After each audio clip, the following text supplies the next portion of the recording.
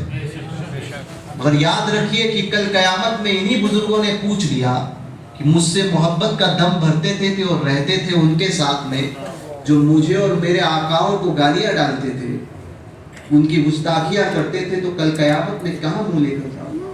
اور انہوں نے یہ کہا کہ آج تیرا کچھ نہیں تو پھر کیا کرو گے. یہ زندگی محدود ہے, ہمیشہ یاد رکھنا. 60 سال 70 سال 80 سال جانا ضرور ہے, موت آئے گی اور پھر اس آنے کے بعد میں تمہارا باپ ہو, تمہاری ماں ہو, تمہاری بہن ہو, تمہارا بھائی ہو, وہ دوست جس کے بغیر تمہیں ایک لمحہ قرار نہیں آتا تھا, یا اس دوست کو تمہارے بغیر ایک لمحہ قرار نہیں آتا تھا, وہ تمہاری بیوی ہو یا تمہارے بچے ہو, مرنے کے بعد میں اب کوئی تمہارا ساتھی نہیں رہا. جس گھر کو تم اپنا کہتے تھے وہ گھر بھی تمہارا نہیں رہا. وہاں پر ایک رات رکھنے کے لیے جس گھر کو تم نے اور ہم نے بنایا ہے, ایک رات بھی رہنے کے لیے مہلت نہیں دی جاتی. گھر والے بھی کہتے ہیں, باہر والے بھی کہتے ہیں کہ میت کب چلی جائے گی. جس نام کے لیے ہم سب کچھ کرتے ہیں, مرنے کے بعد میں سب سے پہلے ہمارا وہ نام چھین لیا جاتا ہے. لوگ یہ نہیں کہتے کہ فلاں شخص کو کب اٹھاؤ گے, سب سے پہلے یہ کہتے ہیں کہ میت کو کب اٹھاؤ گے. سب سے پہلے جس نام کے لیے ہم اور آپ مرتے ہیں وہ نام ہم سے جدا ہوتا ہے. قبر کے اندر سب سے پہلے کوئی چیز پگھلتی ہے وہ اب تمہاری ناک ہے. اس ناک کو یعنی اس کی عزت بچانے کے لیے تم سب کچھ کرتے ہو, حلال اور حرام کی تمیز نہیں کرتے, صحیح اور غلط میں امتیاز نہیں کرتے. قبر میں جانے کے بعد میں سب سے پہلے تمہاری یہی چیز کو مٹی بنا دیا جائے گا. کیوں؟ کیونکہ بتانے کے لیے کہ یہ دنیا فانی ہے, اور جس دنیا کی شہرت کے لیے اور جس دنیا کی عزت کے لیے تم مرتا تھا اس میں تیرا کچھ نہیں ہے. موت نے تجھے سب کچھ بتا دیا اور موت تیرا سب کچھ چھین کر لے گئی. تو یہ یاد رکھیے, اس دنیا میں کیا کرو گے ہم اور آپ, کیا کریں گے. اس دنیا کی خاطر ہم جھوٹ اور سچ کا امتیاز چھوڑ دیتے ہیں, دنیا کی خاطر صحیح غلط کا امتیاز چھوڑ دیتے ہیں. وہی دنیا ساتھ چھوڑتی ہے. ایک باپ اپنی اولاد سے بے انتہا محبت کرتا ہے. کوئی باپ یہ تصور بھی نہیں کر سکتا کہ میرے جیتے جی میری اولاد کا میں جنازہ دوں. کوئی باپ یہ تصور نہیں کر سکتا. اور اس باپ کے دل سے پوچھو کہ جس باپ کے سامنے اس کے کڑیل نوجوان کا جنازہ جاتا ہو اس پر کیا گزرتی ہے, یہ وہ بتا سکتا ہے. اس کو وہی محسوس کرتا ہے جس کے اوپر یہ معاملات گزرے ہیں. مگر وہ باپ بھی اپنی اولاد کے انتقال کے بعد میں کبھی یہ نہیں کہتا کہ میں اس کے قبر میں اس کے ساتھ جاؤں. دوست اپنی جان چھڑکے اپنے دوست پر, مگر مرنے کے وقت میں وہ دوست یہ نہیں کہتا کہ یار میں اس کے ساتھ میں قبر میں سونے کو تیار ہوں. مرتے وقت وہ یہ نہیں کہتا کہ میں اس کو لے کر, اگر کوئی کہے کہ تم اتنی محبت کرتے تو قبر میں لیٹ جاؤ, تو وہ کہے گا کہ نانا یہ منزل تو اسے اکیلے طے کرنا ہے, میں جیتے جی اس منزل پہ کیسے پہنچ سکتا ہوں. سب کوئی ساتھ چھوڑتا ہے. میرے امام سرکار اعلیٰ حضرت فرماتے ہیں باپ جہاں بیٹے سے بھاگے لطف وہاں فرماتے یہ ہے، ماں جب اکلوتے کو چھوڑے آ کہہ کے بلاتے یہ ہے۔ فرماتے مرکد میں قبر کی منزل میں مرکد میں بندوں کو تھپک کر میٹھی نیند سلاتے یہ ہے۔ صلی اللہ علیہ محمد صلی اللہ علیہ وسلم۔ ایک ذات ہے جو قبر میں اور دنیا و آخرت میں تمہارا ساتھ کبھی نہیں چھوڑے گی، وہ حضور کی ذات ہے۔ جو حضور کا ہو گیا تو پھر حضور کے وسیلے سے یہ اولیاء کاملین یہ دنیا میں اور آخرت میں تمہیں رسوا نہیں ہونے دو گے۔ تو جو ہمیشہ کام آنے والے ہیں ان کے دامن کو تھام لو۔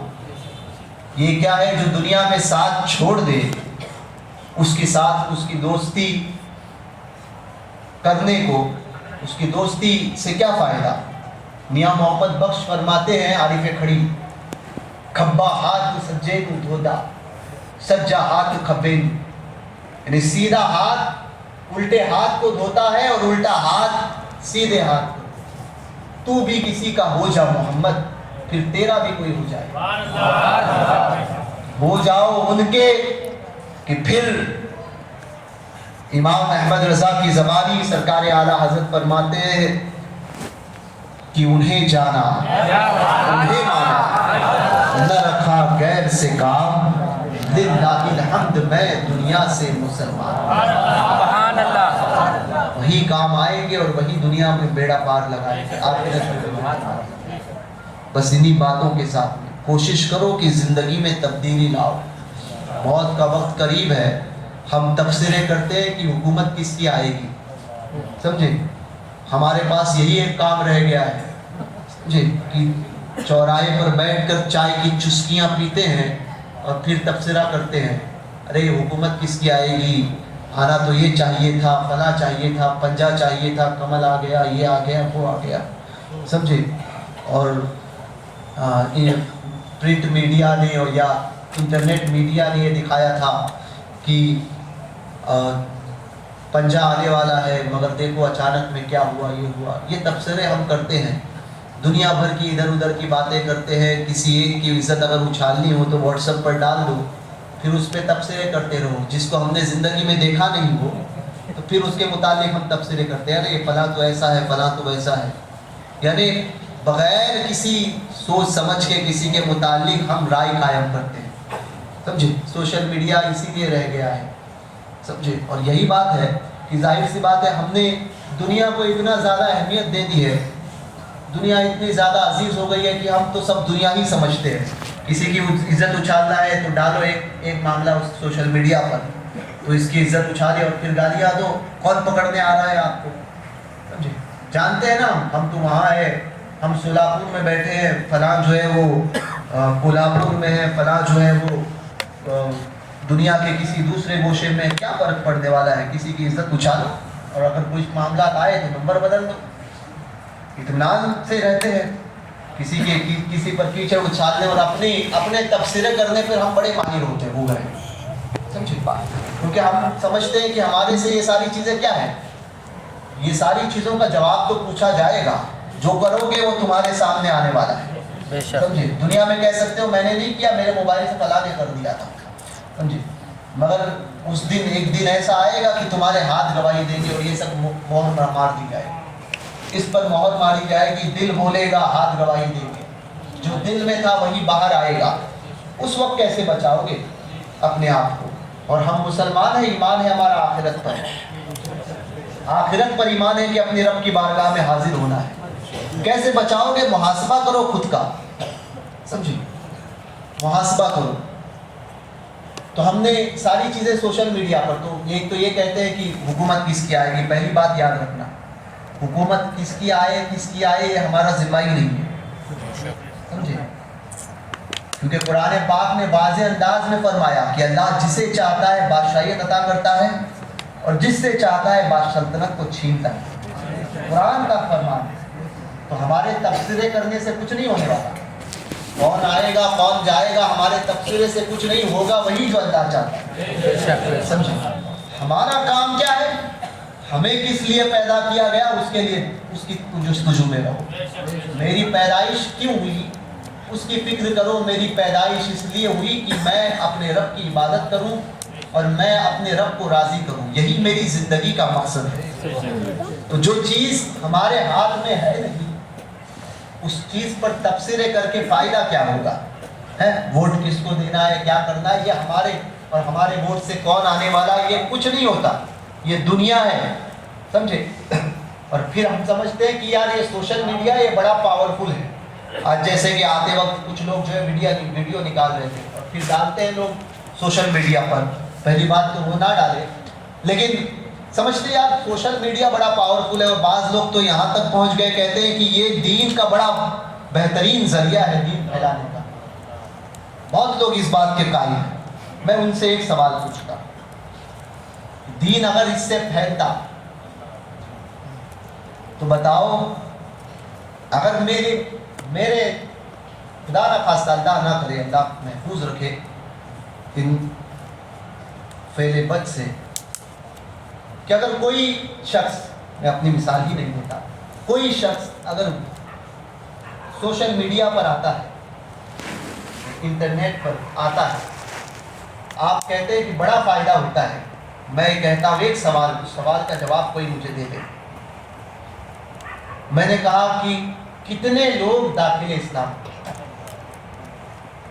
اس کے آنے سے؟ تو شاید آپ 1000 بھی نہیں گنا سکتے. 1000 بھی نہیں.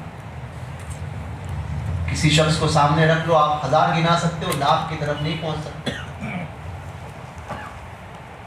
ٹھیک ہے، کتنے لوگ توبہ کر کے صحیح راہ پہ آئے، آپ 1-2 گنا سکتے ہو. 1000 سے زیادہ لاکھ. یہ پرنٹ سوشل میڈیا پر آنے کے بعد میں تم نے اور سدھرے ہوئے کو نہیں سدھار سکے، بگڑے ہوئے تو چھوڑ دیجیے. سمجھے. میں پوچھنا چاہتا ہوں ان لوگوں سے، وہ میرے آقا سرکار غریب نواز، کوئی سوشل میڈیا نہیں ہے، کوئی فوٹو نہیں ہے، کوئی ویڈیوگرافی نہیں ہے، کچھ نہیں ہے، تنہے تنہا آ رہے ہیں. 90 لاکھ سے زائد لوگوں کو داخل اسلام میں. سبحان اللہ. کیا تھا، کیا تھی وہ بات کہ جس نے لوگوں کو اتنا متاثر کیا؟ سمجھے. سبب ایک ہی نکلتا ہے بھیا. وہ سبب یہ ہے کہ ان کا یہ میڈیا، سمجھتے ہو یہ میڈیا، سمجھتے ہو نا، سمجھ گئے نا. موبائل ہے، میں الٹا ہی کرتا ہوں. یہ میڈیا لوگ ایسا کرتے ہیں جن کا ان کا یہ میڈیا مضبوط نہیں تھا، یہ میڈیا مضبوط تھا. بزرگان دین یا اولیاء کاملین مادی دنیا پر بھروسہ نہیں کرتے تھے، اسباب پر بھروسہ نہیں کرتے تھے، خالی کے اسباب پر بھروسہ. سبحان اللہ. ان کا یہ میڈیا، تو دل کا میڈیا مضبوط کرو بھیا. یہ جب مضبوط ہوتا ہے تو پھر اس کی ضرورت نہیں رہتی. سمجھے. اس کو مضبوط کرنے کی دیکھو. ہم ظاہر کو مضبوط بناتے ہیں، یار بہترین جبہ پہن لو. میں اپنی بات کر رہا ہوں، کسی اور کی نہیں کرتا. میں خود کے تعلق سے میں خود یہ سمجھتا ہوں کہ میری اصلاح ہو جائے تو میں جو ہے وہ کامیاب ہو جاؤں گا. سمجھے. کیونکہ بڑے باپ کی اولاد کہلانے سے میں بڑا نہیں ہو جاؤں گا اس وقت تک کہ بڑوں کے جیسا میرا کام نہ ہو اور اپنے ایمان کو سلامت لے جاؤں اور بڑوں کی بارگاہ میں سے یہ مل جائے کہ واقعی یہ میرا بیٹا ہے. میں اگر کہوں کہ میں فلاں میرے باپ ہے تو اس میں کون سی بڑی بات ہے؟ وہ کہیں کہ یہ میرا بیٹا ہے، تب میں اپنی زندگی کی محنت. میں نے اگر اچھا لباس پہن لیا، امامہ باندھ لیا، 4 کے سامنے آ گیا، 10 لوگوں نے 50 لوگوں نے میرا ہاتھ چوم لیے، تو یہ کون سی بڑی بات ہے؟ اگر میں رب کے نزدیک ہی اچھا نہیں رہا تو آپ لوگوں کے نزدیک اچھا ہونے کے بعد میں مجھے کیا ملنے والا ہے؟ یہ وقتی طور پر کوئی دست بوسی کر لے گا، کوئی قدم بوسی کر لے گا، کہے گا کہ یار بہت بڑے ہیں، لوگ کہیں گے یار واقعی بہت بڑے ہیں، ایسا ویسا. یہ دنیا تعریف کرنے والی ہے. یہ تو کرنے والی سلمان خان کو بھی نہیں چھوڑتی ہے نا. تعریف کی بات ہے تو اس کی بھی تعریف کرتی ہے. تو یہ دنیا ہے، تو اس سے کیا ہے؟ اگر میرا معاملہ آپ کے نزدیک اچھا ہو تو اس سے مجھے کچھ نہیں ہونا چاہیے. کوشش یہ کرو کہ میرا معاملہ اور آپ کا معاملہ اپنے رب کے نزدیک اچھا ہو. یہ کوشش کرو. اس لیے اس میڈیا کو, اس دل کو صاف کرو. یہ جب صاف ہو جائے گا نا تو پھر آپ کو اس میڈیا کی ضرورت نہیں پڑے گی. ہم نے کئی بزرگوں کو اپنی آنکھوں سے دیکھا ہے. دور کی بات, یعنی کتابوں میں پڑھنا بہت دور کی بات ہے, سمجھے. یہ کتابوں میں پڑھنا, اپنی آنکھوں سے دیکھی بھی بات کرتا ہوں. ہم نے کئی بزرگوں کو ایسا دیکھا کہ آتے تھے ہمارے, آپ کے ناگپور یہاں سے قریب ہے, کتنا دور ہے, کتنا 700 کلومیٹر ہے نا, 700 کلومیٹر. اب ناگپور چلے جائیے, ناگپور سے آگے 160 کلومیٹر گڑھ چرولی ہے. ہو سکتا ہے یہاں سے کہیں لوگ گئے ہیں. گڑھ چرولی میں ایک مذہوب ہے, جذبی کیفیت میں رہتے ہیں, جن کا نام سید احمد جیلانی سرکار ہے, اور پورے جذبی کیفیت میں رہتے ہیں. اور ایسے بزرگ ہیں کہ پورے ناگپور کے علماء اور سب کا جو ہے ان کی بزرگی پر اتفاق ہے, اور اپنے حالات میں ہی رہتے ہیں, کسی کی خبر نہیں ہوتی. اور ظاہر سی بات ہے, علماء جانتے ہیں کہ جو جذب میں چلا جائے تو پھر شریعت کا قلم اس پر نہیں لگتا. حضرت مفتی صاحب قبلہ بھی ان سے مل چکے ہیں. تو اب دیکھیے یہ میڈیا کیسا مضبوط ہوتا ہے. ہم نے کچھ احباب کو بھیجا ان کے پاس, جائیے ان کی زیارت کی, کیونکہ اللہ والوں کی زیارت کرنی چاہیے. یہ اور بات ہے کہ مجازیب سے جو ہے وہ 4 قدم دوری رہے, یہی ان کا ادب ہے. کیونکہ وہ ایسی کیفیت میں ہوتے ہیں کہ زبان سے وہ جس وقت جو بات نکل جائے وہ وہی ہو کر رہے گا. اس لیے اگر کسی کے لیے برا کہہ دے تو وہ ہو کر رہے گا, اور اچھا کہہ دے تو ہو کر رہے گا. تو ان کا ادب یہ ہے کہ 4 قدم دوری رہے. تو وہ لوگ پہنچے. پہنچنے کے بعد میں فوراً فرماتے ہیں ان لوگوں سے کہ بمبئی والے نے بھیجا ہے. یہ تو کہا. اب ان میں سے ایک نے, سمجھے, یہ نوٹ بندی سے پہلے کی بات ہے, 1000 کی نوٹ حضرت کی بارگاہ میں پیش کی. نوٹ بندی سے تقریباً 20 دن 25 دن پہلے, یعنی کسی کے خواب و خیال میں بھی نہیں تھا. جیسے ہی انہوں نے دیکھا, دیکھنے کے بعد میں ایسا لیا اور کہا کہ کاغذ ہے کاغذ ہے کاغذ ہے کر کے پھینک دیا. 20 دن ہوئے ہیں, 15 دن ہوئے اور حکم آتا ہے کہ نوٹ بندی ہو گئی. 1000 کی نوٹ نہیں چلی. سبحان اللہ, سبحان اللہ. یہ میڈیا, یہ اس میڈیا کو مضبوط کرو. یہ ذکر الہی سے مضبوط ہوتا ہے, کھلتا ہے, سمجھے. اور برائیوں سے بچنے سے اور دنیا سے دور ہونے سے. یہ نہیں ہے کہ آپ بیوی بچوں کو کھلا رہے ہو تو یہ ساری چیزیں ان کا حق ہے. حلال کمائی سے اپنی اولاد کی پرورش کرنا یہ بھی عبادت ہے, سمجھے. دنیا میں رہ کر دنیا سے دور ہو جاؤ. یہ نہیں کہ دوسروں کی غیبت کرنا. غیبت کس چیز کا نام ہے؟ غیبت اس چیز کا نام ہے کہ اگر جو بات اس شخص کے سامنے آپ اس کو کہہ دو, اس کو بری لگ جائے, وہ ہے غیبت. ان تمام چیزوں سے بچو. یہ کوشش کرو کہ آخرت میں اپنے رب کی بارگاہ میں مجھے منہ دکھانا ہے اور مجھے اپنے اعمال کا بدلہ پانا ہے. مولا کائنات کا ایک قول ہے, میں نے کل بھی کہا تھا یا پرسوں بھی کہا تھا, فرمایا کرتے تھے مولا کائنات مجھے اس دنیا سے کیا لینا کہ جس کے حلال میں حساب اور حرام میں عذاب ہے. اب آپ خود سوچئے, حلال کرو گے تو حساب دینا ہے اور حرام میں عذاب ہے. تو حلال کرنے میں بھی سوچئے کہ رب کی بارگاہ میں حساب دینا ہے. کوشش کیجئے اپنی زندگی میں تبدیلی لاؤ. انہی کلمات کے ساتھ میں آپ سب سے ودا لیتا ہوں. دوران گفتگو اگر کوئی غیر شرعی کلمات میری زبان سے نکلے ہوں تو ان علماء اور سادات کی موجودگی میں میں ان تمام غیر شرعی باتوں سے توبہ و رجوع کرتا ہوں. اور میری کسی غیر شرعی بات پر آپ میں سے کسی نے حامی بھری ہو تو آپ بھی اس سے توبہ و رجوع کریں. پڑھیں استغفر اللہ ربی من کلی ذنب واتوب الیہ لا الہ الا اللہ محمد رسول اللہ صلی اللہ علیہ وسلم. مسجد اللہ کا گھر ہے. ایک بات یاد رکھیے گا کہ میں ہوں یا کوئی اور ہو، کسی کے لیے بھی اللہ کے گھر کی حرمت کو پامال نہیں کیا جا سکتا۔ صلاۃ و سلام کے بعد میں اگر ملاقات کوئی کرتا ہے تو سب سے پہلے دوسروں کو خاموش کرنے والے سب سے پہلے خاموش ہو جایا کریں، کیونکہ ہوتا یہ ہے کہ دوسرے خاموش رہتے ہیں، 4 جن آتے ہیں وہی دنیا بھر کا چلاتے ہیں۔ تو مسجد اللہ کا گھر ہے، میں ہوں یا کوئی بھی ہو، کسی کے لیے اللہ کی گھر کی حرمت کو پامال نہیں کیا جا سکتا۔ اگر کسی کو ملنا ہے تو ایک طرف آ جائیں گے سب اور ایک طرف سے دوسری طرف نکلتے جائیں۔ کوئی کسی کو نہیں کہے کہ تم خاموش رہو، لائن لگاؤ، یہ لگاؤ، سارے کے سارے ایک طرف، اس طرف سے کوئی نہ آئے، سب ایک طرف آ جائے، اور اس طرف سے یا تو اس طرف سے سب آ جائے اور یہاں سے نکل جائے، سمجھے؟ یہاں سب آ جائے اور یہاں سے نکل جائے، کوئی کسی کو نہ بولے کہ تم خاموش رہو، تم یہ کرو وہ کرو۔ آپ سمجھدار ہیں، مسجد کا ادب